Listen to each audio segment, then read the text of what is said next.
Hey there, guys, gals, and non-binary pals, and welcome into the SMITE 2 Founders Series Knockout LAN. It is the final day of knockouts before tomorrow kicks off the first couple rounds of the Vegas bracket. A lot of fun still to be had, and teams still to be figured out as to who's going, and of course seeding for all of that coming up ahead. It is going to be another action-packed day of SMITE, best of threes, 2 different groups, 8 total teams, all down the board. You've got everything you want. My name's Gormizer. Sitting over there is Lermy, and she's going to help me throughout this entire desk to really break into a lot of things because, man, sometimes, realistically, God choices have changed up. Like, some of them where I was like, I never expected to see this guy suddenly here. Yeah. Sometimes I just straight up forget him. I still feel bad about Nemesis. But you know what? As he should. As we move forward, it's been really fun, and now we get this matchup, and hey, spoiler alert, this very first one is just straight up a win, and you're in, right? Yeah. As long as you win this one, you get to go to Vegas. If you lose this one, you don't. So a lot of pressure on 2 teams that are sitting just down the hall over there. But before all of that, it is worth reminding you, especially at home, if you're queuing up into SMITE 2, which I believe the CC buffering is like live for like the weekend, right? Yeah, like it's just going to be up. So like you're playing on that. Oh, and a bonus balance patch as well. And a bonus balance patch, which I'm going to be keeping it real. I missed that part. There's a lot of stuff that's going on in live. Those guys aren't playing on that. And realistically, it's because that's a lot of stuff to try and figure out from yesterday when it started coming out. So what they are going to be playing on this weekend is going to be CA7, as well as, well, I guess with some adjustments, because there's some God bands that are available up there. Or I guess new stuff available. To talk about. Yeah, that are taken away. And it does mean that, you know, we get this level playing field. CA7, I believe, came out around the time that the playoffs was going on. I can't remember if it was the first week of playoffs or second week of playoffs. Pretty but it sure was like, second week around then. Yeah, going on when they played to get here. And guess what? Now they're still playing on it. And it just means everybody's had time to practice it. They've had time to figure it out. And as the thing will say relatively soon, I believe the correct wording is a level playing field for everybody or something like that. I think you know what? I'm going to be honest. I paraphrased it. I don't know exactly what it says, but it is something very similar. And the thing that we've gotten outside of some of these gods where, you know, like, I'm going to say it, as much as I wanted to see Thor, I kind of understand why he's not being allowed, but, like, it's a little good, you know. I'll just keep my fingers crossed for Vegas. I think that we've already got the bug fixed going into Vegas, which is exciting. It's fixed in live right now as well, so for any of you guys playing Thor at home, don't worry. Any game-breaking bugs with him that at least we've heard of so far, they're fixed. If you Those ones are fixed. If you find more, though, let us know. If you find any, they're new, please inform us instantly. No, that's the thing. I think that's kind of the big deal. Baron joins Nuwan Thor in the hey, they've been banned for the weekend list. So that one also just got fixed, by the way. That one, and so there you go. If you're playing live, you don't got to worry about what we got to worry about. Completely different scenario. But what are we looking at and what are we watching today? Well, let's take a look at, I believe, Group B is who we're going to be seeing first and foremost. So if you're Food Drive for Globe, you're kind of chilling. You're already 2-0. You do still want your win. We've talked about this. Being first seed makes a pretty big difference, mainly in that you just don't have to play tomorrow. You get to wait. You get to sit and relax until Vegas. Anybody who's second and third seed in Group B will be playing either the second or third seed of Group A tomorrow in a very first round, initial round. It's 2 best of 3 starting at 1 p.m. It will be a little bit later than we've been starting and are starting today. And, you know, we'll get to see them. And all of that's still to be figured out.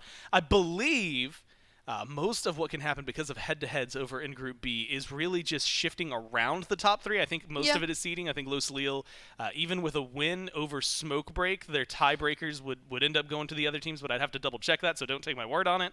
If you go to Group A, though, this is where a lot of things can change. Yes. Look at that. Mockingbird and Malvinas are tied, except for one game, right? A nice 3-game set yesterday for Mockingbird means their plus-minus is a little higher. But the first thing in a tiebreaker is the win-loss. Yeah, and they're playing right up next, right? So that's going to be a killer matchup. Yeah, this Literally. one genuinely decides one of these teams goes to Vegas, the other one does not. They are eliminated. They just get to hang out, I guess, the rest of the weekend.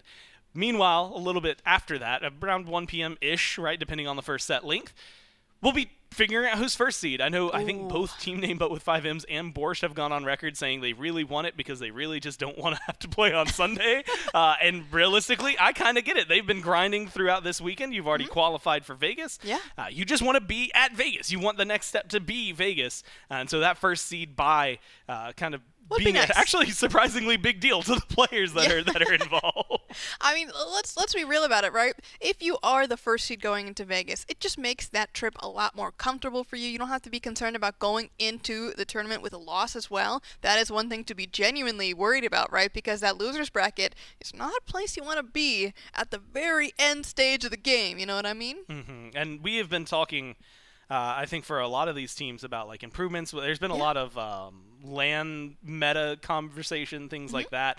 And speaking of teams that have shown capabilities for improvements, Malvinas, right? Or Malvinas, this team, we know how much they can improve just based on their tenure in LATAM and what they were able to do there. The question is, how much have you learned and how much have you adjusted going into this set? Because right now, that's when it matters the most, right? You know, the last couple of sets, even yesterday, you didn't have to win it. You just needed someone else to lose after things went wrong for you. Today, you have to win it. Today, if you want to go to Vegas, if you want to continue this Founder Series run, you have to find a win. And so, Laramie, that's where it gets interesting. You know, even if you ignore, like, okay, Baron's being taken out, which realistically, I think that affects, like, Borscht more than anybody because Finoke is the only guy who really has been making him look that great. Yeah. Outside of that, you know, you've seen these gods. We've had the Jing and Kernanos and even Cupids now. We've had jungles that have swapped things up. We've got different mids that are coming out. Zeus has been pretty heavy. There's a lot of questions as to whether or not this team has made the adjustments, and the only way to find out is to talk to them themselves. I believe we have Fachicho standing by for an interview. Hi, we're live. My name's Dolson. I'm here with Fachicho. Fachicho, an important matchup to say the least for you guys here today. Really simple. Win, and in. Do or die, as you could say. What are the emotions of the team going into your matchup today? Yeah, I think we are ready. We got a plan. We studied the enemy, and we're ready to win. I think that we improved in this day. We studied so much the enemies, and I'm very confident with me and my team that we could change the things between what happens the days before. Yeah. Well, talking about the enemy team, they had a long set yesterday, ended up dropping that set. What'd you learn about them as you watched that matchup? Yeah, but we got draft ready. We learned what they are used to do, and I think we're prepared. Yeah. I'm curious, and kind of final thoughts from you here. Do you feel like people talk about a LAN meta. Do you feel like the mid lane picks have sort of changed and that meta has changed from the start of this weekend to now? Yeah, I think that the pick of Poseidon was something I didn't have in mind, but in these games it showed out to be a strong pick. Poseidon and Zeus performed really well these days. Fachicho, appreciate it. Best of luck to you guys. A lot of people rooting for you. Back to the desk. And that part is really true. Yeah. Chat is going crazy when these areas are playing. They've got a ton of support. Again, being LATAM representatives, of course, taking on like the powerhouses that we're kind of used to in EMEA and NA. There's a lot of foundation. But one thing that really stood out, especially at the very end, which is, you know, they came in with a lot of like Zeus prepared. That was like one of the first gods they went to. And in LATAM, it was destroying everybody. Yeah.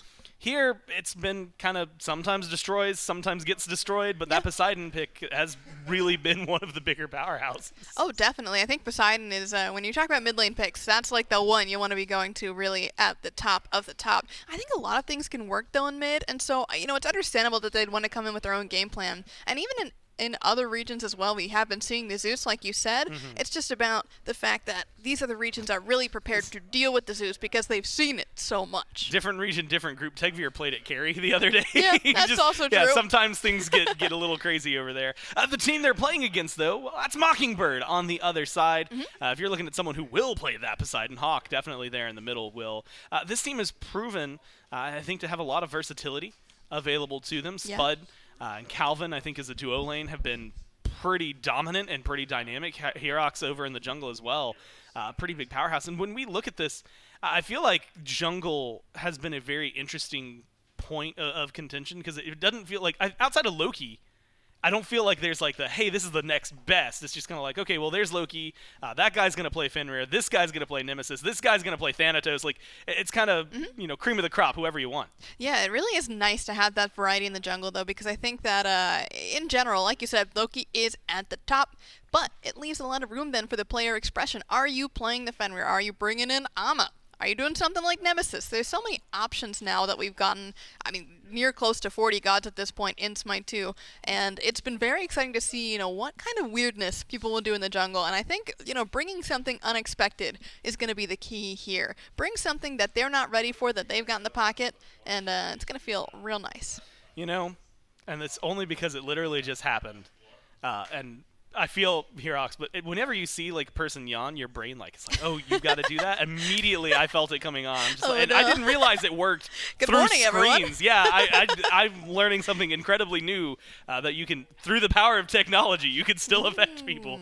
It is really, really, I think, impressive for what these teams are going to do. And again, there's a lot of pressure on this matchup, I think, for everything, right? Your Founder Series life literally is the difference. If you've got something up your sleeves, now's the time to do it. Absolutely. I think in general, you can save strats through a LAN. It's okay to wait for that do or die time, but when push comes to shove, if you've got something crazy you've been cooking up, if you feel like now is the time to try something new, it's worth giving it a go. Game 1 in a set as well is honestly a good time to just try something out, and if it doesn't work, go back to what you studied for, what you were ready to go with.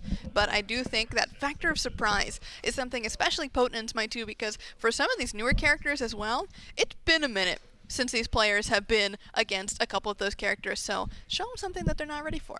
Well, the question is, what are they going to bring out? Is it going to be the same old, or is it going to be something new? Picks and bans for game number 1. Malvinas will be first pick, Mockingbird on the other side. And now the question, bans as well, that's such a big, hey, guess what? That thing we were talking about in the jungle, that's going to change immediately, Loki. There he goes. And Yamoja, another one that I'm actually a pretty big fan of getting banned. I feel like Yamoja, it's one of those things that it is not a good blanket ban, but when there's someone on the other team that just knows it, you got to get rid of it, and it's Zeus. Zeus, we've been talking about it. Zeus is a classic pick. Maybe just sticking to what they know and what they prepared for. I think it's very valid to try to go with that strategy. I do wish I'd see a little bit more coming out of this draft, and we will see. Maybe they'll get a little bit creative with their second and third picks, but Kernanos, Sobek, and that's just a lot of pressure, Gore. You're going to start off that dual lane right with a lot of that early game push. Ooh. But this is what I'm talking about, ladies and gentlemen. Poseidon and Zeus in the same comp. Will we get all three brothers? That's what I'm thinking. You've got a lot of lightning. If elemental damage was a thing, you would be able to combo like crazy. Oh, but it is an interesting one because, I already mentioned it, Tegveer played Zeus in the carry role a couple days ago. I don't know if that's something I would recommend for the most part to most people. Yeah. It definitely feels like maybe it has a certain place and a certain home, but it worked. But we've also seen this Poseidon flex over into the solo lane. Now with Chalk on the line, though, it's kind of that weird thing. So I'm waiting to see what Malvinas do. Yeah. Odin, I'll destroy it.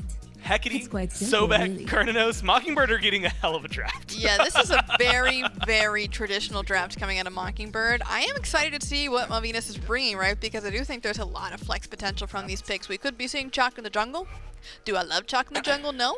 But I do think, again, we said show something new, show something you're comfy with. Give us that surprise factor. And certainly the Bacchus is one of them. We saw it yesterday, played by Elion. Did not have the greatest performance to start out on the Bacchus, but regardless, did finish off stronger, at least in the game. Didn't quite win that set, but the Thanatos is what I'm looking at here.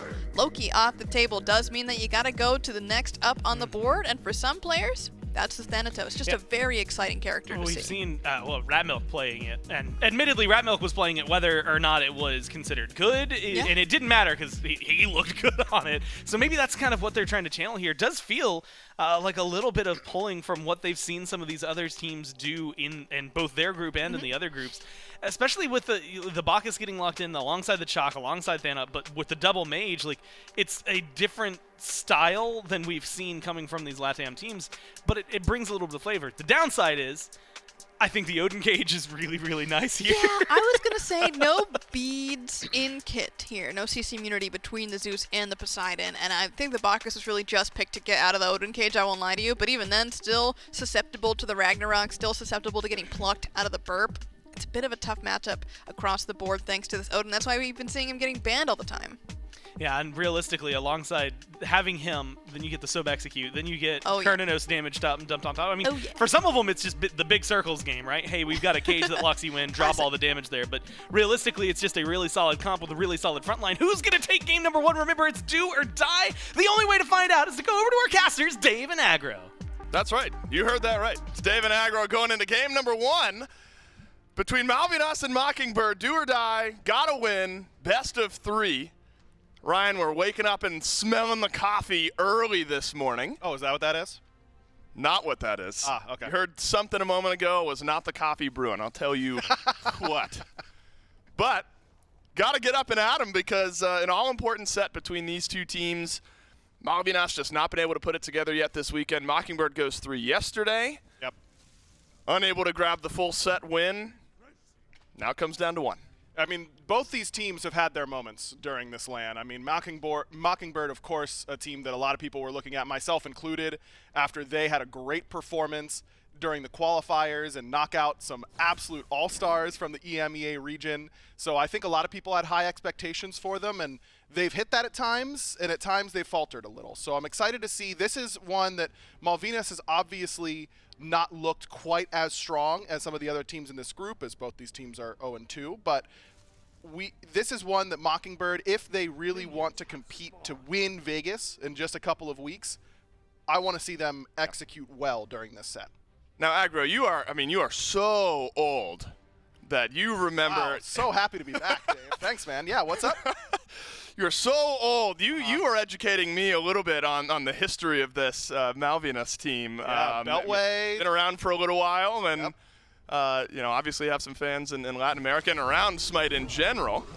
So a team that certainly plays together with some chemistry. Yep. Knows how to play the game at a high level, including no E2, looking for a little invade early in the game.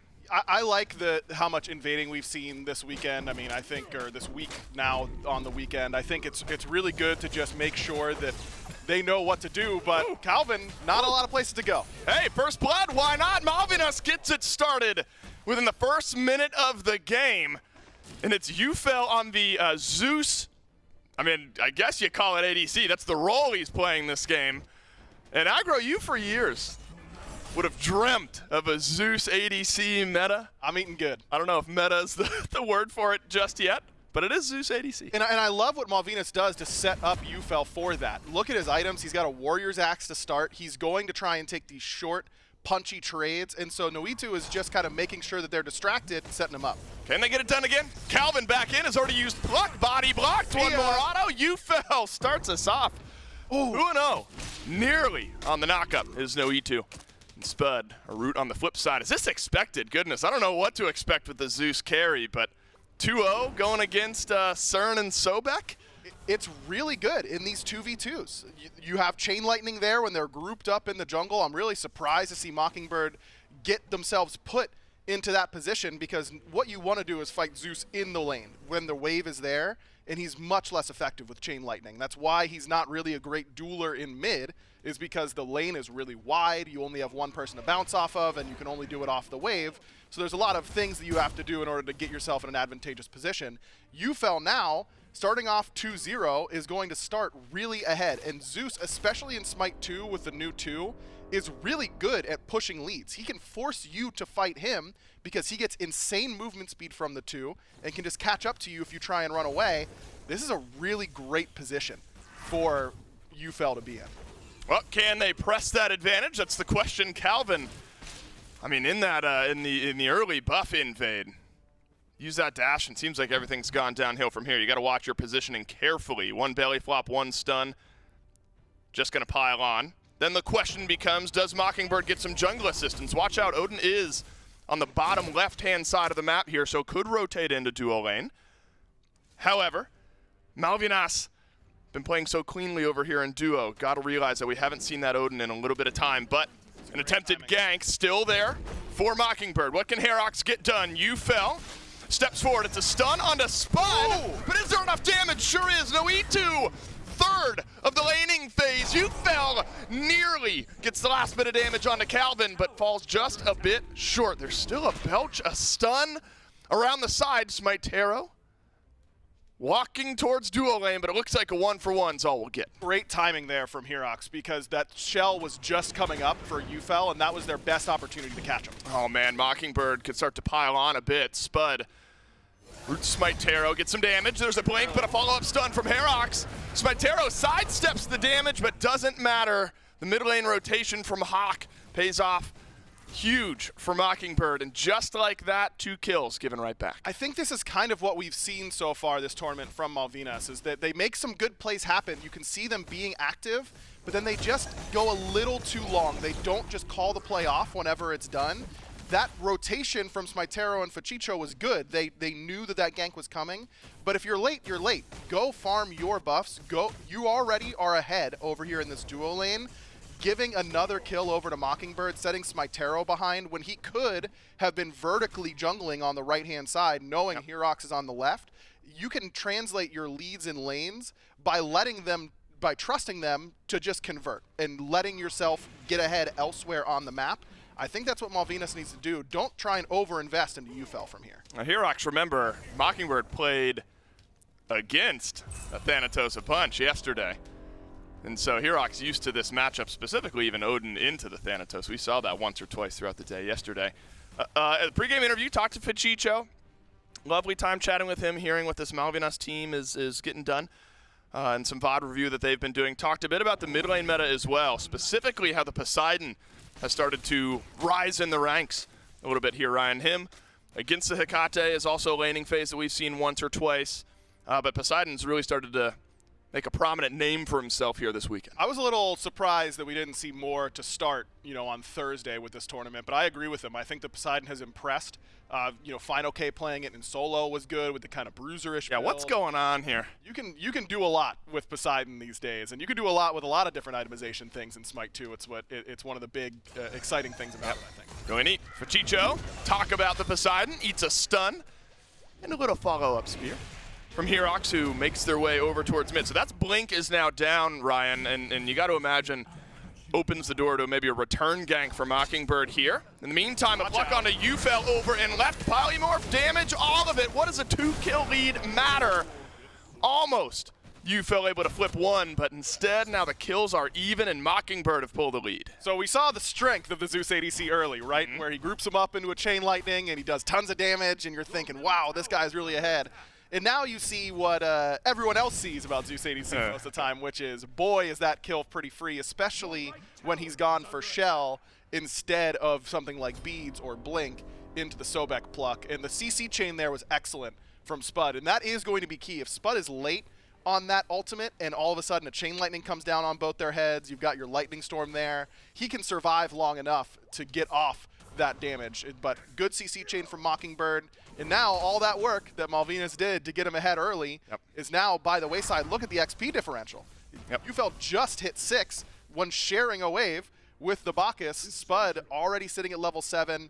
Little bit behind in getting those stacks up on the Devourers, but still think that he should be in a really, really good spot. And this matchup can be very tough for Zeus. Anyone who has range CC. Well, it's a first Ragnarok of the game on a Fachicho, a couple immobile mages. Remember that Blink we were talking about being down a few moments ago? It's now paid off for Mockingbird. SMITE, man, would have loved to have ultimate, maybe a quick up down onto Duduin. Instead, Mockingbird starting to stack the deck a little bit here. Top net worth in the game by a decent margin for this Fenrir. A nice rotation over to mid. Just no beads there for Malvinas across the board. And of course, No2 is going to get Talisman of Purification soon. I think I would have liked to see him rush it against a composition like Mockingbird has. I mean, Hawk's ultimate is a death sentence if it lands, if you don't have beads for a lot of these characters. Sobek pluck, Fenrir ultimate. There's a lot that is going to cause you problems. And that's why I think Odin really synergizes so well here with Mockingbird, because all those ultimates that you have to worry about needing beads for, but Yufel opts for Shell. Likely because he's worried about getting stuck in that Odin cage. So he's going to get beads from that Talisman of Purification that Noitu is eventually going to go. But until then, it's kind of hunting season for Mockingbird. Anytime Fenrir ultimate is up or Sobek is just around, these immobile mages are going to be in danger. Malvinas, I mean, this is what we've seen in some of their sets this weekend, where you get off to a great start, playing the map relatively effectively, just start to fall apart in the late early game, early mid game portion when the rotations start to abound. HyperX has been active over towards mid one more time. Still no blink for Fachicho for another minute or so. So if everything connects here, could have an opportunity. Hawk sent open the gates, but doesn't connect. So really that early blink getting used, Ryan, has been super impactful against Fachicho. And I was surprised that HyperX didn't just drop the cage, because he knew that blink was down, but maybe they didn't know where SMITE was. One more fight over in duo lane. Noitu the target this time. Yufel's got a lot to do, still holding on to that ultimate. And it looks like Calvin will survive. We've gone right back to mid. Fair enough. And HyperX has gotten the follow-up kill onto Fachicho. Yeah, I think he realized, like, wait, I probably could have just caged him, and we could probably just kill him. So just loops back, and no harm, no foul. Well, at least to Mockingbird. Lots of harm and possibly a foul on Fachicho. There's a flag on the play. Yeah, Holding. we Cincinnati haven't Bengals. implemented any flags quite yet. You know, we're still working on the rule set for that. But you're looking at a pretty big deficit now in mid, as Hawk is sitting at the top of the XP charts at level 11. In this Hecate, when she can get those leads, can feel really difficult to deal with. Maybe a chance for Yufel. Steps forward, Spud dashes away. Hovering death from SMITE as well. This is when SMITE can start to feel really bad. You're like, all right, we got to make something happen. You start to throw some ultimates out. Big swings, big misses. You know, not a newspaper headline type miss there from SMITE, but those are the types of moments you'd love to see connect.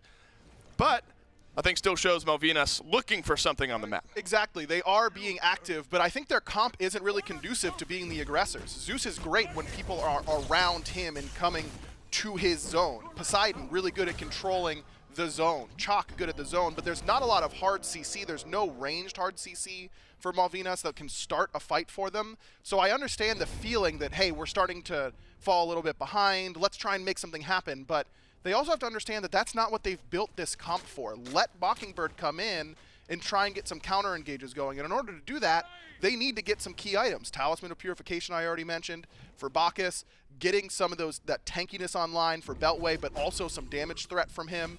They're going to need a little bit of itemization, so I don't think them trying to force fights now is right. Well, they are forcing a fight, and it's happening right now. A cage has locked a couple of Malvinas in. There's a Kraken out as well. Calvin somehow survives. Nothing working out for Malvinas.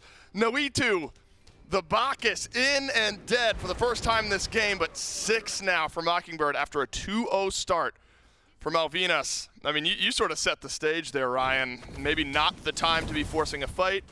They looked for it, thought maybe the grouping was effective, and they fall just a bit short. Just outnumbered again from Malvinas, right? They feel like they need to make these things happen, but you have to be in the right position. SMITE has not been involved in a single one of Malvinas' kills, and has only been in a couple of skirmishes. I think they're going to need him to be there. I mean, it was a good Kraken from Fachicho. It landed, even though Calvin was CC immune. It just wasn't quite enough damage. He will get there. You know, these carries do scale into a pretty good spot. It's just going to take a while. One way to group your opponents is around the Gold Fury, but Malvinas not here. Over in mid is Noitu. Looks like Fachicho there as well, but this is going to be quick, clean, and easy for Mockingbird. I mean, I suppose when you have a 4,000 or 5,000 gold lead, Gold Fury becomes a bit of an afterthought, especially with some of those ultimates, you know, on the opposing side coming off of cooldown. Is that the right call in your mind? Not even worth grouping up, trying to fight that? Correct. So you don't want to take even fights at this point if you're Malvinas. You just need some really key items, as I've said a couple times. And I think the thing to watch for in this game as well around these objectives is it's triple Sunder for Mockingbird. That's a little higher than we've seen so far during this tournament. Maybe an odd-numbered fight would work out. 2v3, SMITE on left. I feel like this is what we've seen a lot, though. SMITE just kind of hovering around the left side jungle, Calvin and Spud. back their way away. Wow, even a teleport over to the left side of the map. Beltway maybe here for the first time this game. Hovering death for SMITE. Last one didn't find its target. This one used defensively. Don't love a Thanatos from behind. You know, you really need to be making your impact early in the game, and a couple levels down, really been tough to find that impact. And you see it's close there for Malvinas, right? I like Beltway coming over. They need his lead. He's hit a power spike with his soul gem done. They need him there to do something, but SMITE's way too far ahead, so he gets caught out and ends up losing his HP, losing his ultimate. So now we can't fight, and Beltway's lost 2 waves on the right-hand side and most of his tower for it. Malvinas grab a couple stuns and a lightning storm, but Ufel's about to enter a world of pain. Up and over goes HyperX. Cage great, Phantom Shell out for Ufel, but there is just not enough damage to melt down this Odin. Back in goes Spud. And Spud, the recipient of the recent kill. One more, this one to HyperX. Starting to come apart at the seams just a little bit here, and unfortunately, it's sort of the polar opposite of what was happening early in this game. Malvinas thinking, all right, the Zeus ADC is going to get things going. Now it's the target alongside SMITE. Man, Mockingbird, they had a tough loss yesterday in their 3-game set. Feels like they've come into the morning with a little bit of a vengeance against Malvinas. Just not the right timing here for Malvinas. I mean, you look at the build for Ufel, that base damage is already falling off. You got protections there for Calvin. Spud is a higher level, so he's not going to end up taking nearly as much damage. And this build is not built for the Zeus one-shot of the chain lightning into detonate, and all of a sudden they're gone. He needs uptime on his basic attacks with this Broggy's Harp, and you're just not going to get it when you're this far behind. Fachicho, we have really zoomed in on the blink and when it's on cooldown and how impactful that has been for a few of these kills. 0-2, but ganked a handful of times the moment that blink is gone. So maybe expecting HyperX to turn our eyes over towards left. Also, Fire Giant, 5 seconds away. Mockingbird want to play fast, could be an option. I mean, they've got the option to it for sure. They're up a good amount of gold already. They don't have great DPS on it at this point, though. Spud needs a couple more items, but it doesn't mean that, well, he's got Executioner, actually. It's a possibility, especially when Fachicho has been forced into a defensive option, getting his own Talisman of Purification. So you've got not a lot of damage to worry about. You've got that triple Sunder and now a bomb in Calvin's inventory. So you've got the option if you're Mockingbird. You've also got an option of killing Ufel when you want, because my man's is a level 12 Zeus. Is Ragnarok the Manch? Is that the OG? Yeah. Well, no, I think it was Charybdis, actually. Yeah, you're right. The Ma. The Ma was the original. Oh, the secondary Munch works out over on left, Fachicho and Ufel. Shout out, Munch. Oh, one of the GOATs. Really just the Smite lore. One of the GOATs in Smite history is Munch. Fachicho, Ufel, the carries take a tumble here. Mockingbird obviously came into this game with a good idea of wanting to play around this Odin. I think it's worked out wonderfully. And I think it's tough, Ryan. I mean, we talked to Fachicho. He said they, as a team, feel like they got a good handle on the meta. I mean, I enjoy the draft from a spectator point of view, but I think you've talked a little bit about how that cage just stops so much of what these immobile mages hope to do, which is stay alive. It's just an alternate angle that you have to worry about in a way that it's always been in Smite. That cage just makes you itemize in a different way. It makes you have to worry about a different thing, and there's already so much to worry about with Mockingbird's composition, as evidenced by 3 Talisman of Purifications now on Malvinas. So we were saying now we're cooking. They need these talismans, and maybe one too many if you ask me. Fachicho just needs damage. Like, he needs to be a threat to the front line of Mockingbird, and we are talking 15 minutes from now is when he'll start threatening them probably. It's going to be some amount of time. So Mockingbird's front line, if I'm them, they go, yeah, I can't CC them because they've got 3 talismans, but do we have to care? What are they going to do in response? It's not going to be super threatening. 2 of the Sunders ready to go for Mockingbird and a Runic Bomb. There's a Kraken from Fachicho, and you're going to be down 1 Bacchus, we assume. Any moment now, there we go. Duduin gets it. Malvinas back away. Again, you got to keep your eyes on Fachicho. Doesn't have blink, another impactful lack of blink moment for the Malvinas mid laner. Can't blink in, drop that Kraken, and the separator duo of Calvin and HyperX here might just be enough. SMITE hovering death in. Kraken used right now, and goodbye Beltway. Malvinas falling apart. And this will be a pretty simple fire giant for Mockingbird and well on their way now, 10,000 gold up to closing out game 1. Love the patience from them in that moment. They know, okay, they've got, what, 2 Sunders and a Kraken. So let's kill the first Sunder. Okay, we did that.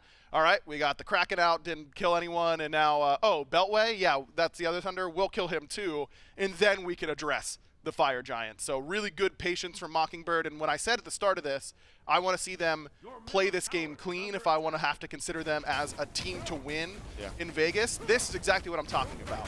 I like the fact that they got beat up a little bit early in duo lane, that UFL got off to a good start, because Mockingbird could have easily then panicked, sent too many people over or not enough, kind of let Spud go by the wayside. They have the right gank at the right time from HyperX. They've played the map well. They play with control on an objective. This is what a contender looks like, and Mockingbird's executing well. Well, they're going to be able to go back, regroup, spend up some of that gold. And a world of pain awaits Malvinas, you think, whenever the next grouping happens. I'm wondering, you think it's time we name the Kraken? Does the Kraken have a name? Am I missing we talk about Smite lore? No. There are things in Smites that we've named in the past. He's the Kraken. How about Phil? No, he's the Kraken. Phil McCracken. How do you think? I don't think I should respond to that. No, unlucky for me. Luckily for me, Mockingbird on a chase here. Stun. On to no E2 Lover. We've seen this time and time again. Open the gates, closes the life of the Bacchus. And now Mockingbird sort of do as they please. And these death timers starting to get long enough. A couple kills drop here. You might just be looking at game over. Munch Jr. Duduin brings Smitero right into the waiting jaws of Mockingbird. And that'll be a killing spree for Calvin the Sobek. We can name Sobek Calvin, I guess. No, his name's just Sobek. And now a 5v3 in and maybe a Phoenix to boot.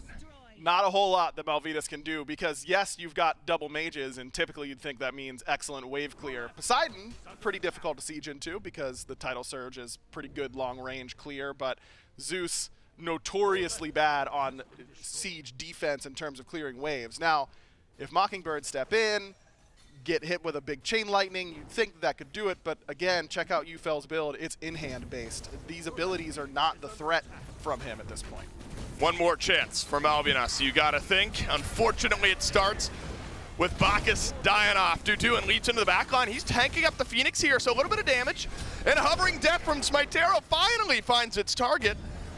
And that'll buy a little bit of time. Talisman of Purification necessary, but UFL has been left all alone. In goes Spud, and down goes the Zeus. Now the follow-up is in. The second wind is strong, and Beltway, the last to drop. Smitero and Fachicho back to Fountain to heal. Little bit back and forth there, and an opportunity for Malvinas, but just not enough damage. Spud will get the last. Yeah, just not enough. I mean, some good plays, nice beads from Fachicho, good execute from Smitero. Duduin ends up going a little bit too deep on the Phoenix, but when you're down by this much, the fact that it's this early, right? You just don't have enough items, you don't have enough levels. Noitsu just hit level 12. He's getting hit with abilities from a level 20 Hecate, a level 18 Kernanos. That's just not, you just don't have the type of survivability that you need. And without a Talisman of Purification, any pluck turns into that. Terrifying when Calvin can step forward. Hello, hello, come on. Any detonate? Nope. Any detonators? Nope, none here. All hands are down. Calvin dashes away. When a Sobek can dash in alone into the jaws of a team and walk out, I wouldn't say just fine, but mostly fine. Alive. Pretty indicative of a game that's gone a bit sideways. So what are some doctor's orders here, assuming that this game closes out in the next siege or two? I loved the idea, again, from a spectator point of view, of the Zeus carry duo lane. Are you maybe abandoning that for more traditional styles if you're trying to redraft here for game 2? It's tough because It is tough. Not many gods get 2 easy kills in that way. The first one, almost any god is getting. The second one was more Zeus specific, and so that's nice, but we can see that those 2 early kills amounted to just about nothing. So at that point, yeah, I don't think that UFL should feel married to the Zeus ADC. It's not something that he needs to run back. I know that this region has really loved the Zeus pick, so I think that if they're comfortable with it, putting it back in Fachicho's hands sounds okay to me. But I think that you just have to get a little bit more active in terms of as a team if you're Malvinas. They looked for plays, but they were often split. Smitero in particular needs to be in the right spot, I think, a little bit more. And sometimes he is in the right spot and his team isn't, but that means you're in the wrong spot at that point. So I think a little bit more cohesiveness for Malvinas and just grouping more appropriately. They were just late to some groupings, and that's just a death sentence against a team as good as Mockingbird. Well, in all likelihood, Malvinas is going to have to take a step back, take a breather. You thought this set is do or die. All signs point to Game 2 being one of the most important games they've played in a long, long time. Fachicho on a roundabout chase from HyperX Hawk opens up the killing. On the right side, Phoenix will fall shortly. A Kraken out disjoints this fight a bit. There should be another execute here from Smitero. It is. It's Duduin on the back line. That's been a serious target to deal with this Fenrir. 1-for-1 trade is about as good as we've gotten in a long time. It's true. That's about as good as you could ask for, but the problem is you've got fire waves at mid coming down. You lost your Phoenix. Not a whole lot of time to celebrate. Calvin will open things up. Beltway plucked back right into a root, and the damage is aplenty for Mockingbird. It'll find its way onto the Titan, and game number 1 closes out in dominant fashion, just over 20 minutes. It was a great start there for Malvinas, and I think that there is something that can bolster them a little bit in that, but again, it has to be better timings on your groupings. You've got to get Beltway involved in the game a little bit more, I think. I mean, Duduin and Beltway, we didn't say either of their names until, 11, 12 minutes into the game. And that has been a little bit of what we've seen, but what we've seen has not been a lot of success for Malvinas. Right. So you might as well try and do something a little bit different, and I think it's just getting the whole team involved. If Beltway wants to rotate over for an early teleport in duo, why not? Got to try something. And on the good side, focusing on the good of Mockingbird, this feels like a team that readjusted some things again. Yeah. I mean, it's sort of a cliche, but took a step back, took a deep breath, looked at some of what they did right and wrong yesterday. It was a pretty grueling set they had to go through. Yeah. And had some good answers to an 0-2 start in the duo lane. Felt like HyperX was able to start to get active on that Odin and made a big difference. I think that mental check early is really good for a team like this that has competitive experience, but not at the highest level for a lot of them. So you're at LAN. How much experience have you had there? A lot of games for some of them. You can end up getting that little bit of a gut check early, and that can kind of settle you into the game a little bit better. I think that's really great for Mockingbird. It's weird seeing this camera shot. I don't think we've seen this next to each other in... Been a little bit. Been a couple years. We're not washed. We still got it, Ryan. Don't you worry. I mean, I showered this morning. I'm this close to you. You wouldn't believe it if you were standing next to him. Game 1 goes to Mockingbird. Game 2 coming up next.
And then I said, that's not Bacchus, that's Bilson's mother. That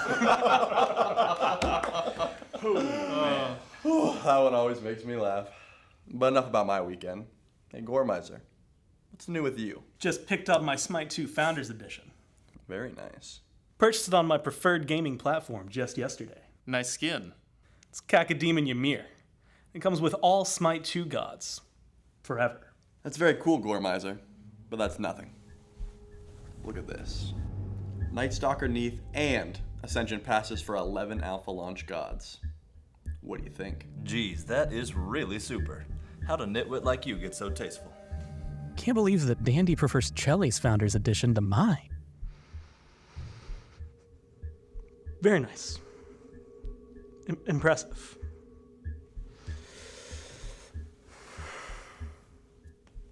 Let's see J-Max Founder Edition.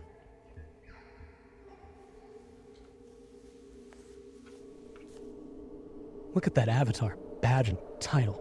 The tasteful thickness of Tier 5 Fallen Zeusia.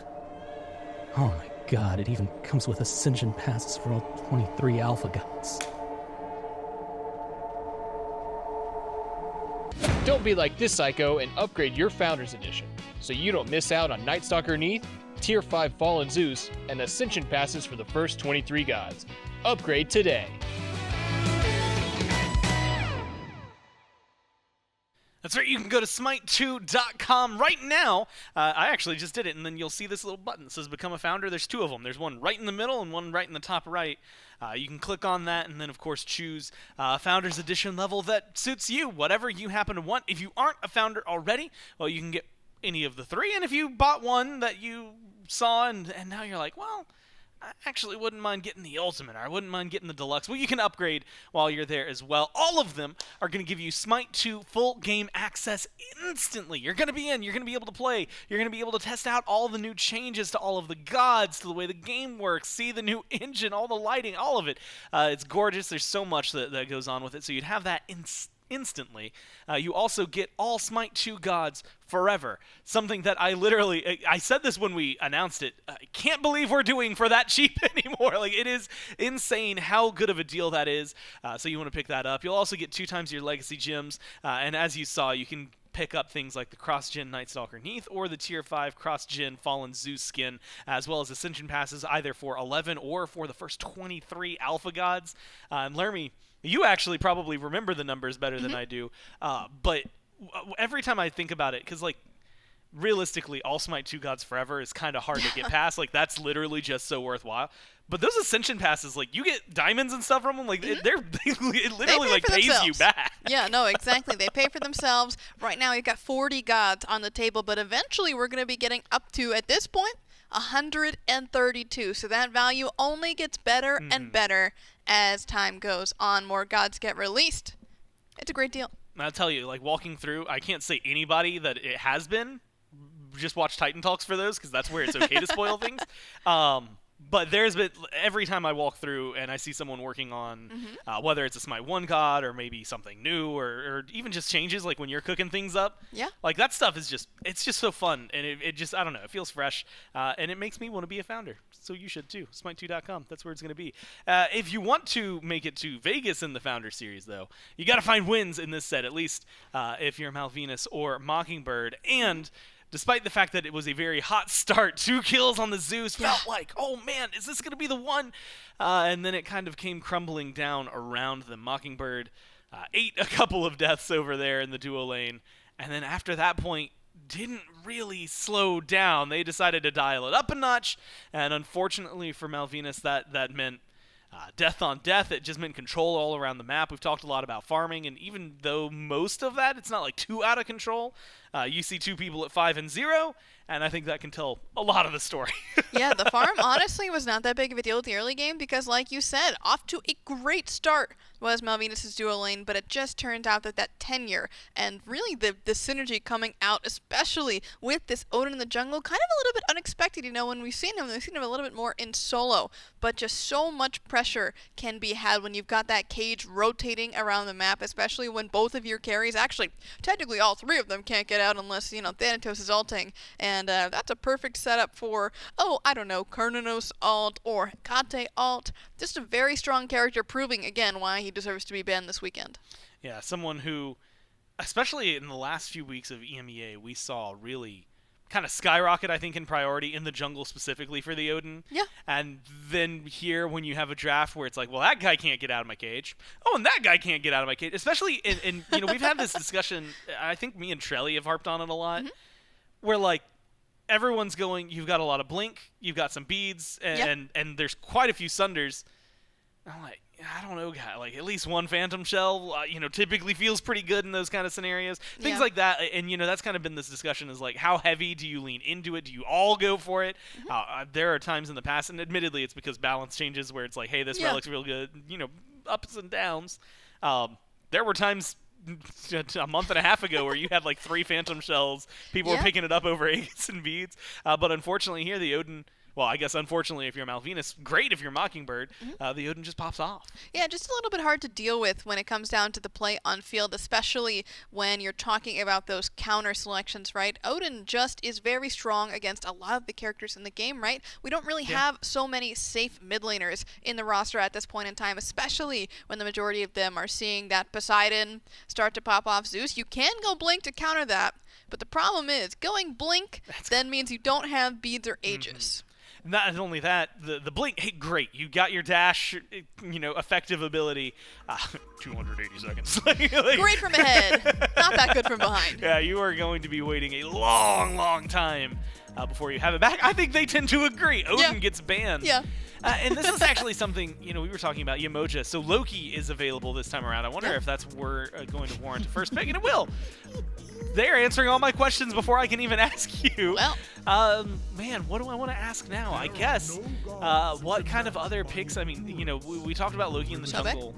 So, yeah, good point. I completely forgot about that guy. Yeah. He gets locked in alongside the Kernanos. That's just a really solid top 2, especially for a dual lane. Oh, certainly. When it comes to the next picks, though, I'm kind of expecting to see not a support selection, although this is kind of an interesting hover here. The Zeus again.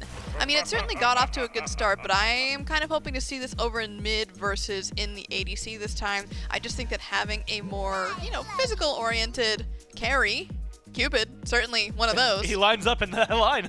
Sure does. My thought process is then that now we're just kind of looking for those frontliners for Malvinas. Over on Mockingbird, though, I expect to see maybe a mid pick here. We could go for a Chalk, honestly, if we want to prioritize solo. Chalk just seems to be far and away the most dominant solo laner, but Amaterasu, kind of surprising. This might be more of a comfort selection. And that's something I feel like we've seen a couple of times in that exact kind of role, right, where you're saying, it's for comfort. It's something that can be played really well if you go the right build and then you play that build correctly.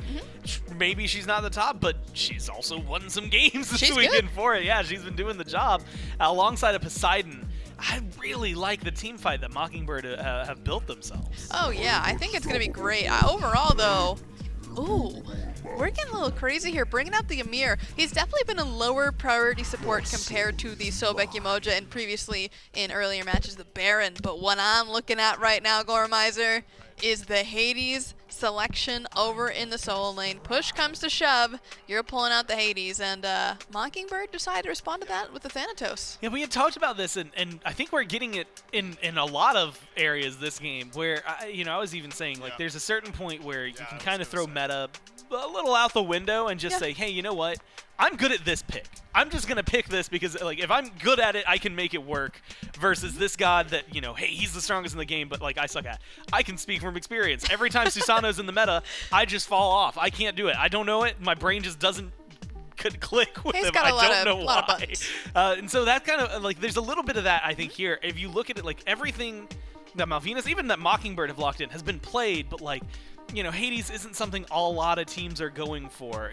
Same thing for the Ama. It's not a thing a lot of teams are going for. It definitely feels like they're going for that comfort and that ability to kind of shake the foundation. Yeah, I mean, when your back's against the wall, you got to go back to what you know best. And if you know Hades best, That is one choice to go for, and I do think we saw HyRez have an incredible pop-off even yesterday in the last set of the day. I think that was a very good tell of what the potential of this character is. The question is will they bring it when their backs are against the wall? Yeah, especially, I mean, you've got a lot of carry potential there. This is do or die. If you lose this game for Malvinas, your Vegas hopes are over. Mockingbird get to go. It is the end of the road for one of these teams. The question is, will it end right here? The only way to find out is with our casters. That's right. If you're just now waking up and joining us, it's time to stretch those legs, take a deep breath, open your eyes, because Malvinas, they're fighting for their tournament lives here. Nearly go face-to-face with Mockingbird on the left side of the map. Instead, teleport over to the right side of the map. I'm a big fan of these early game, meeting in the middle fights. Yeah. Aggro, sadly, does not look like at the moment like we're going to be getting one here this game. It's an interesting, because I'm thinking back to Smite 1 casts of past. This didn't really feel like a thing that, you know, every once in a while we get the 5-man group, maybe we catch somebody out. This feels like every game, or at least seeing if someone is out there here in Smite 2. God, I do not miss Invader's Curse even a little bit. Yeah, rest in peace. I don't miss it even a little. The invades, the groupings, all that is very exciting. Do you think there's anyone out there who does miss Invaders? 100%. Anyone who was recently invaded in a ranked game misses Invader's Curse, almost certainly, but couldn't be me. This is what it's about, man. It just opens up the map. When we go back, we redraft, we re-idealize some things. If we're Malvinas, we've talked all weekend long, and I even talked to Beltway yesterday before their set.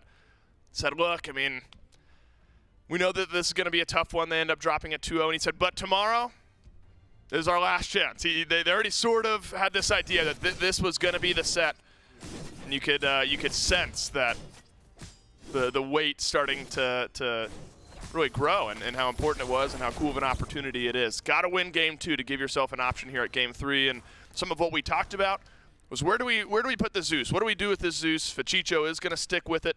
Or Malvinas are going to stick with it, but over in the mid lane this time. I'm still a fan. You know, I think that, again, if you're comfortable on it, you can't be forcing yourself into a bad position, but it's going to be difficult this game. And Aegis into the Poseidon makes sense, but you've got a Sobek to worry about. It's going to be a lot of pressure onto him. Good, we already have fight in mid. Man, chunk of damage from HyperX. You fell on the back foot already, opposite of how the laning phase in game 1 started. Noitu and Yufel, a couple kills early in game 1. Right off the bat in game 2, chunked down to half HP. Fachicho, a chance in mid. Hawk, a few stacks on him. Smitero rotates through to mid as well, but watch out, HyperX full HP on this Thanatos. And the Scythe not in, would have been close. Still on cooldown. So a couple sparks early, aggro, but no kills, not just yet, unless we fight one more time. Is there a stun on this heart bomb? Sure is. And it's Yufel on first blood yet again. Malvinas in this dual lane early have felt comfortable. Really love to see it because Malvinas, I think, lost an opportunity in mid just a few moments ago. I mean, Smitero runs away when HyperX is trying to contest him on that red. When Fachicho had pressure, I couldn't believe that they didn't just turn and kill this guy. But they didn't need to because they knew they were going to get first blood over here on the left-hand side. And this has been where all the aggression has been for Malvinas in this set, right? The great start in the game 1. Now you've got first blood over here. And you're playing Cupid, a god that can push that lead once he hits level 5. Yeah, do you like it better there? Very easily. Yeah, just because it has some mobility, and Yufel can afford to be a little bit more aggressive. You know, he went the shifters last game, which I understand, but you need to also have enough damage output, and by that point, by going Warrior's Axe into Broggy's shifters, he just didn't get to leverage that lead as well as I would have liked. The scaling just wasn't there. Now on the Cupid, you're feeling good, you're ahead, but you're feeling good because my late game is going to be potent and I can get there a little bit more quickly, whereas the Zeus build needed to get to hyper late if the in-hand build was going to work, and it just wasn't going to get there. Noitu nearly forces a faceplant from Calvin. Wall almost perfectly timed. Junglers hovering around mid one more time. Seen a couple 2v2s over in the mid lane. You mentioned it, Malvinas came up short a moment ago. Lightning Storm and Kraken both already used. HyperX only level 3, so Hovering Death not a threat just yet. Maybe opening up for Chicho to play a bit more aggressive. And I'm surprised that we only see HyperX at level 3 because the start was worse for SMITE getting invaded on his bottom right side, and No-E2 Lover invaded the enemy speed. So to see SMITE with a lead is surprising. SMITE, I think, actually grabs that speed buff, picks it up, steals it away from HyperX, even though it's his own jungle. So can you steal something that's already yours? Not sure. That's an ethics question, but in we go. 3v3 around the purple buff. Should we choose to fight? UFL level 4, all the pluck from Calvin right through everyone, and HyperX gets the heal and the kill. But No-E2 on the flip side sends it back. We got a 1-for-1 trade over in left. The wall onto one, No-E2 freezes out. Spud uses the Aegis, survives a bit longer, but the damage, the turn and burn from Mockingbird is simply too strong, and you've given 2 right back to the CERN. Moments of greatness from Malvinas, but just more at the end from Mockingbird. You feel like that should be so good for Malvinas. I mean, you've got your fight on the left-hand side where your Cupid is ahead and had better itemization, but he was just a little bit too poked out. He comes in late to the fight. He has to position a little better against that pluck, man. You cannot afford to get plucked there if you're UFL, because you know he should have been very close to 5, and if they're able to secure purple or get a kill, then you can hit 5 and get the kills for yourself. But we saw it work out the opposite way, where Spud gets the kill, hits 5, and all of a sudden now No-E2 Lovers dead to rights. I liked it for Malvinas. I just think that they rushed it a little bit too much. UFL just can never get plucked in that situation without Blink. I mean, that had to go through just the smallest of avenues to hit that Cupid. And in all this while, off camera, Duduin was able to pick up a kill. We'll see if UFL can get back in the kill column. Aggressive. No stun. The Heart Bomb and Hovering Death up from HyperX. Nope, won't go in for the stun onto UFL. But again, yeah, staying aggressive, Aggro. You're right. UFL has just been dashing in, playing around his support. Well, wall! Nice. I mean, call it perfect. And UFL with the support of his jungle and his support and his mid laner, able to get back into the kill column. Bit more fight back from Malvinas after dropping a few kills to Mockingbird. Look, was that Blink in psychotic? Yes, but I love it. That's what you got to do. Kraken now against the Lightning Storm. It's a battle of mythology. And Fachicho loses literally the whole game is a battle of mythology. That's the basis of the whole game. Smite won as well. What was I trying to say there? That we're playing Smite, a game centered around mythological beings. No, I'm saying I'm getting bailed out by another fight in duo. This is great for me. Lurking in the waters for Calvin. Oh, but it's a rotation in from Duduin. It's disaster for Malvinas. This Amaterasu, we never really got to talk about it because the action's been high. Duduin got a kill early over on the right-hand side and has just put pressure against Beltway. A 2-level lead. HyperX in mid. Don't know if he's got a scythe for Fachicho. Doesn't have ultimate. And a Gold Fury. Man, we have come apart at the seams. There was a good moment of gold lead being shrunk down, but now it's built back up to over 2K for Mockingbird after a few kills and a Fury. Just a great rotation from Duduin, who, like I was saying after game 1, can we get Beltway involved a little more early? Well, what if their solo later comes instead? Another pluck finds its way onto the Cupid. The dash should be enough. And No-E2 healthy enough to stay alive. And this is Mockingbird saying, hey, let's not chase this. Let's just grab this purple buff, get the advantage where we can, and get ourselves out. And I just think that Malvinas needs to take what Mockingbird are giving them. And a lot of times it's a beating, but it isn't always. Duduin's been in duo for how long now? And just now Beltway was able to seal away the blue. But I feel like he really needed to be in the enemy jungle a lot earlier. Those buffs were up over there. You could end up making a little bit more play, or maybe they weren't actually. Maybe he did check them and they ended up being down. But Beltway should be using this time to get back into the lane, but because Duduin gets a kill, they get a Gold Fury, they get the Naga, Duduin doesn't end up dropping nearly as much farm as I'm sure Malvinas was hoping that he would. And if you're picking the Hades, you have to leverage it early. It's not as early game slanted as it was in Smite 1, but I think Beltway needs to be able to do a little more in this position. Duduin strong, maybe not strong enough to 3v1, despite a 2-level lead and 2-0 start. HyperX has been all over the map, has not turned a lot of that into kills or assists just yet. Just 1 and 2 on the Thanatos, but still one level lead over SMITE. On the flip side, this is a good lightning storm and an assassinate in from SMITE. Oh man, but Zeus has just been abandoned by his jungler, but it's a second win in the fight that matters. Fachicho helps out Beltway on the kill.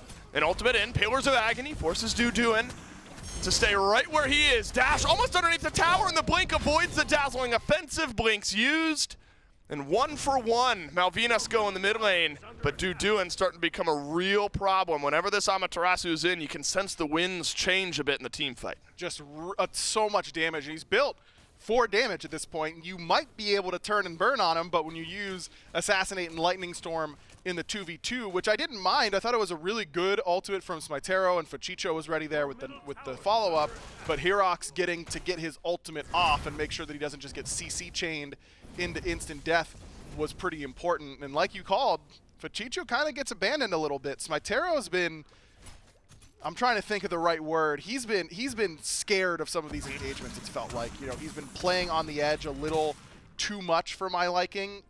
You're not going to get there by just waiting for Mockingbird to make a mistake. This team has proven that they're not going to make a ton of those. Nope. You've got to force them into those positions, and I think that they're trying, but not quite there yet. Man, the Calvin plucks onto UFL have just been hitting, even in moments where you think they maybe shouldn't. Kraken hits a couple, Hawk goes down, but did a whole lot to set up for the rest of Mockingbird if they rotate in. Hovering Death. Where is its mark? Could be onto UFL here, but no E2 Lover. A good option as well. Ultimate traded out. Freeze, Heart Bomb. Gotta be a couple back for SMITE. Malvinas, they've got something to say about it.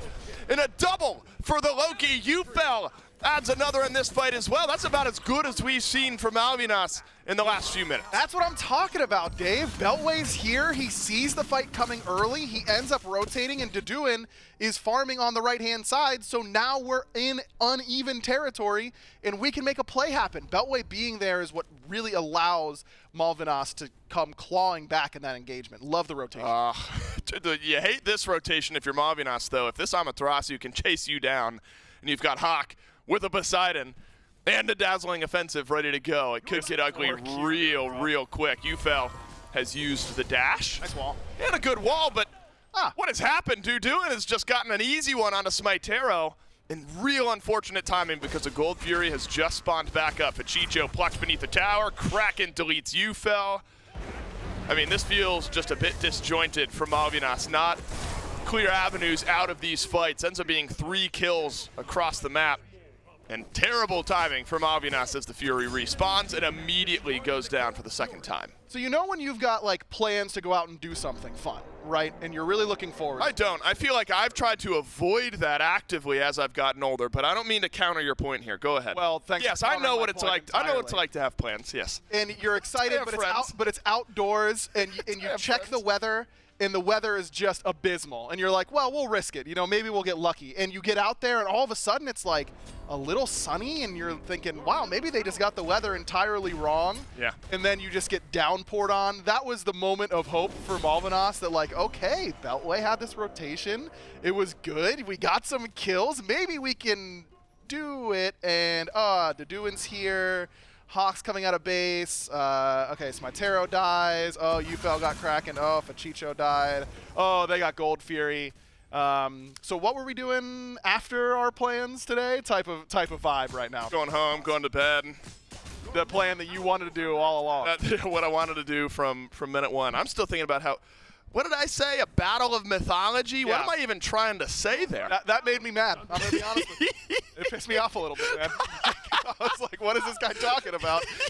Me at the grocery store putting things in my cart. Like, yeah, the whole purpose. Bananas on the scanner. Bananas on the scanner. Fachicho blocked. Fachicho blocked. The lightning storm. Whoa, it's gotten a mountain of damage to HyperX. And somehow the Thanatos lives. Bro, we are so hovering death. Hovering death. That was a classic Dave. Whoa! In the middle of that call. And I wish I could say it was supposed to be. I wish I could say it was on purpose and ironic, but no, that was just real, genuine. Yep. Whoa! Hawk. Okay. Nope. All right, we're gonna shove back. No E2 Lover. Malvinas looking for something on the map right now, but terrible timing because 3 members of Mockingbird have shoved down a tower on the left side of the map and are now going to backpedal and pick up a few more kills. I'm not even sure Hawk is going to die. HyperX does, but a rampage for Duduin. And I mean, what a difference the Amaterasu rotating into these fights have made. I mean, really everyone on Mockingbird doing well right now, but it's felt like that one early kill sort of springboarded the ability to rotate in and has just been making their mark on basically every fight we've seen. Duduin in game 1, we didn't have to say his name until the very end, and most of the time it was him dying underneath Phoenixes. Ow, ow, he went a little ow, too deep. ow, This game, ow, that man's putting on a clinic. Swinging a sword, Smitero, dazzling offensive. And one I'm a more. mythological god fighting another mythological god. Here was my thought process, was like a lightning storm against a kraken. You know what I mean? Like it's what they write about. It's like Zeus's lightning against Poseidon's kraken. It's crazy. Now, am I wrong? Someone should make a game that's all about that, man. Wait, like you could have like Hades commanding souls. You could have, you know, how all cool this. would it be? You could put a kraken down inside a lightning the storm? Norse frost giant summoning ice from the ground. Yeah, right. Like, a big old wall. That would be awesome. Cupid throws heart bombs on people. Someone should do that, man. That'd be a great idea. Great idea. Yeah, and my defense was about to be, it's almost like it's something that you would write about in books, right? It's something like you would tell in stories that would get passed from generation to generation. It would be unbelievable. How wild would that be? I thought I could defend myself. I can't. Every once in a while, brain goes a bit sideways. Yeah. Okay. But also, am I wrong? I'm not. Stop him when he's wrong. Mockingbird haven't been wrong too often this game. 15 minutes in, 13,000 gold and some change. Man, Malvinas, they need a massive turnaround here. Mockingbird, maybe a few moments away from like a mythical comeback potentially. Yeah, right. Like if you could think epic. of something that almost seems unreal, right? Something that people would talk about forever. To kind of explain how the world's working. That's the type of comeback Malvinas need right now. And really, I mean, the moment is huge here for Mockingbird. A tough day yesterday, realizing you go 0-2 in your group. You've got to win on Sunday. And what a set that they have played so far to make their way to Vegas. How important this matchup has been. Make their way into that main bracket. One last chance is met with a double Kraken and could be a double kill for Duduin, but you fell in the back swinging away. A 2 for 2. Not too bad for Malvinas, but Duduin is still alive, and that's been the problem. 9-0 on the Amaterasu. Call it divine. And the Phoenix on right will fall right after. They got Spud, so that's the good news for Malvinas, is that the main siege engine for Mockingbird isn't there to try and chew through more of their structures, but you've got a 9-0 Amaterasu with a pretty offensive slanted build. She'll be able to do a lot of the heavy lifting even if Spud isn't there. But overall, I mean, you see the prowess of the comp here for Malvinas. You've got a lot of circles that overlay one another, and that has always been a successful recipe in Smite team fighting history. That's always been my favorite style because it's very easy for me to understand. Yeah. A lot of circles on top of one another. Even I can, kind of grasp that. Unfortunately, also tough to deal with. If as simple as it can be to understand. About 3,000 gold for Hawk to go back and spend whenever Mockingbird choose to let off the gas a little bit here. At some point you say, all right, I mean, how's the defense look? I'm not sure at what gold metric you would say the composition defense stops mattering, but I think we've probably gone past that threshold, maybe 10,000 gold ago. Yeah, we're a little past that point, unfortunately, for Malvinas. It's like a mythological lead. It's almost like not real. We're gonna keep hammering this bit until I stop feeling shame about myself. Well, Dave, we've still got to work through Waterwee Gwave before we can address. Can I tell you, I don't remember that at all, and I refuse to watch the clip because it's a legendary clip. I'll post it on Twitter after this so everyone can watch. Like when you just the cringe forces you, you want to curl up into a little ball. Yeah. We're fighting some demons today, Dave. Yeah. Well, I got set your heart ablaze in my forearm, so I care a thing or two about fighting some demons, just not my own, maybe. Hexstone in from No E2 Lover. cancels out a Kraken with his own ultimate. Pillars of Agony, goodness gracious. The last thing you want to see is your health bar immediately gone when you've dashed into the opposing squad. It's a killing spree for Mockingbird, 10-0 for Duduin, and the game will fall shortly. Malvinas, what a run they've had. A great and easy team to cheer for, but Mockingbird just too strong today, and into the main bracket they go. Impressive for Mockingbird at the end of the day, right? This is what we said at the beginning of the set. If you're going to try and compete with these top-end teams at Vegas, you've got to be able to take care of business in this type of set, and they did just that. But still, it's good experience for Malvinas. You know, this is the beginning of Smite 2 competitive. This experience is valuable to them, and hopefully they've learned some things and can take it back and really work. In that LATAM region, man, we've seen great players come out of it. You know, we've seen great teams come out of it. So I've got a lot of hope and a lot of excitement for what the future holds there. Yeah, Mockingbird, and you mentioned it. I think it was game 1 we were talking about it so long ago, can't remember. How really what you needed to see is a team that was, if you're hoping to actually win this whole thing, it's one thing just to make it, but if you're really hoping to win the entire event, got to see a clean performance today, and I think we did. Absolutely. Can't ask for much more than a 18-minute victory there in game 2, right? I mean, that's pure domination from them. So, but at the end of the day, they're still 1-2 in this group. That's true. They still have a lot of room to grow, and I think that they got to use these next few weeks to improve as a team if they want to deal with the likes of, you know, team with 5 M's and all that type of stuff. Well, people who are smarter than me are going to break down the bracket and all those sorts of things. They may end up actually playing on Sunday because I don't think they'll end up getting the bye through this group, so they might just have to get right back at it. Not a bad thing. To get their bracket started right after a good set like we saw here today. It's 2-0 to Mockingbird. Ryan and I took you on a mythology lesson. I hope you enjoyed it. Yeah. The desk, we'll take it from here. Well, you nailed it, though. It is going to be 3rd seed overall. It guarantees a spot at Vegas. That does mean, yes, you are going to be playing tomorrow. But realistically, that's better than not playing at all for the rest of the Founders Series. It is a really good game for Mockingbird. Good fights, good farm, good kills. And then I think one moment at the very end where the game gets delayed by like 2 minutes, and it's just because your carry's dead and you can't really siege any further. That's just typical Smite action. But honestly, it was a clean performance through and through. You really can't ask for better than an 18-minute to end it off and seal your ticket to Vegas.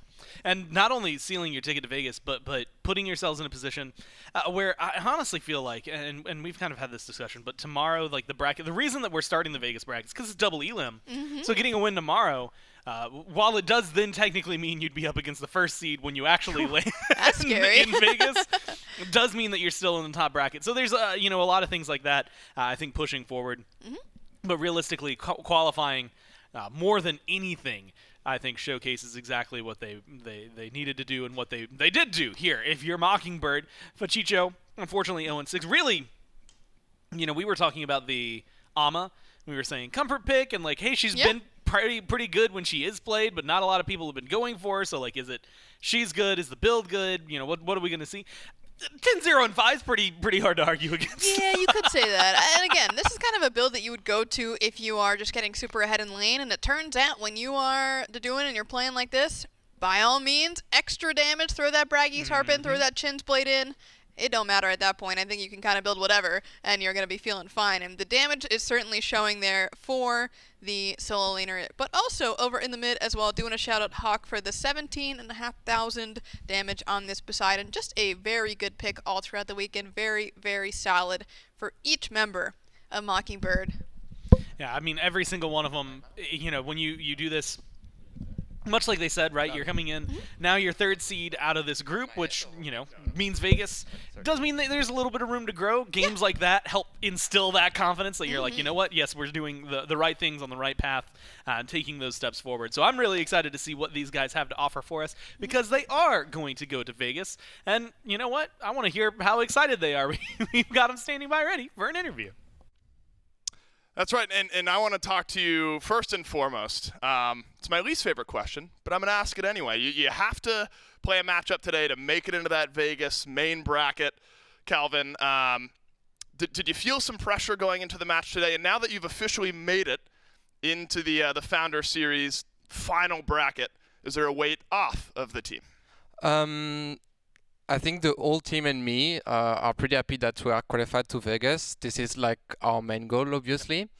But like tomorrow, I don't think we're gonna think about it because like the upcoming matches, for Drive for Globe and Team Risk is gonna be like really important to watch, because if it is like a 3-way tie, like we don't really know what's gonna happen, you know. Right. So, but I think we are pretty ready to face like the two EU teams. We know a lot against like Ikram's team and Team Risk team. And we played also like PVM and Bosch team, so I guess we are ready also to fight against Food Drive if they are second, right? Right. Yeah, there's a lot of ways that everything can shake out for the rest of the day and into tomorrow. Talk to me a bit about the laning phase. Early on, it felt like the duo lane of Malvinas able to stack up a couple of kills, get things going, but feels like the team, your team, was ready to kind of counter out a couple of early kills in the duo lane. Talk to me about some of that strategy. Felt like you guys and HyperX, your jungler, were on the same page. This is a thing that we haven't really been prepared about, especially the first game when the Zeus like come into to the purple boss. I died like 2 times. It was like really weird. Like early game, I was like about. Man, like it's all over, you know. But no. Obviously, after that, like we had a pretty strong duo lane. I mean, Sobek Kerinos. It's actually like probably one of the most. I don't want to say cancer, but like it's like one of the best pressure duo lane you can have. To deal with. If you pluck like the EMEA or the Cupid or the Zeus, whatever.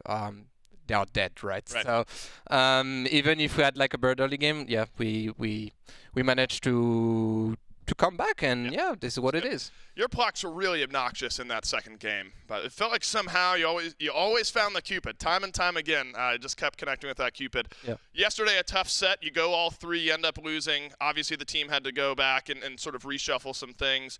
Clearly, you're happy with a 2-0 win. Do you really feel like there's an improvement though from what you saw yesterday? Did you make some changes today that you felt in game? Yeah. So yesterday we heard like Baron's gonna be banned. It was like not our priority pick and stuff. Yeah. But like for most of the teams, Baron is actually a priority pick, so it's actually an advantage for our team. But overall, we are happy that we faced PBM and Bosch team because like they are pretty good teams overall. Right. And yeah, obviously we learned a lot. We changed our draft like day after days, as we can know. Like I didn't play Sobek, now I'm playing Sobek. And yeah, even Spuddy played a lot of Jingo, now he's playing Kerinos. So obviously we adapt and try to learn every day. And yeah, we're pretty happy. It's been a lot of fun to watch, Calvin. Yeah. Congrats. Excited to see what you guys get done. We'll go back to the desk. Thank you very much, Jelson. Now, I'm really excited, like he said, to see what they're going to get done, right? When you're looking at this team, and actually I think what he says, right, getting to play against Team Name but with 5Ms, getting to play against Borch, getting to play against teams from a different region that have a different play style, and admittedly a lot of names that are really good at SMITE just on those rosters. It's a good learning experience, and I think being able to come into this and say, you know what, yeah, we didn't get first seed. Did you expect to get first seed, you know, if you were coming in as 2 or 3 in Europe or from EMEA? Realistically, you just wanted to qualify. You did the qualify part. You got to learn from these teams. The good news is that no matter what, at least for the first round in Vegas, you won't be playing them, right? You'll be playing someone from the other group. So a lot of that learning experience, you'll get to apply back to those teams you've seen. We can take a look at the group and the standings. Again, with a 2-0 win here, you can see 0 and 3 for Malvinas means that they are eliminated from Group A. They will not be at Vegas. Mockingbird stamped their ticket. The question is going to be who's first and who's second. The reason that matters, first is a bye round. Second plays, I believe, 3rd seed from Group B, and based on the names over there, I don't think you want to play either of them. Mockingbird, I believe, going to be locked in because they're 1 and 2 at 3rd seed, which means they'll be playing the 2nd seed in Group B. We'll be figuring all that out a little bit later. This next matchup, though, gives a bye round. It is very important. Both of these teams as well have a lot of power behind them, have been really, really good looking throughout a lot of this for Team Name, but with 5Ms.